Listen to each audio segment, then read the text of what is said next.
Sorry meneer. Wie is jy? Wat is jou naam? Waar werk jy? Sê by wie is jy meneer en waar werk jy? Wie is jy en waar werk jy meneer? Jy weet nou wat natuurlik jy nou doen, jy mag nie doen nie, né? Jy weet dit baie goed, is ek reg?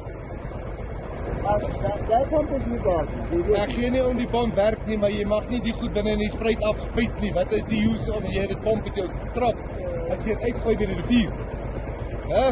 Maar daai pomp is nie daar. Ek gee nie om op die pomp nie werk nie. Jy moet uithaal en gaan weggooi op 'n ander plek. Jy kan nie in die rivier afpomp nie man.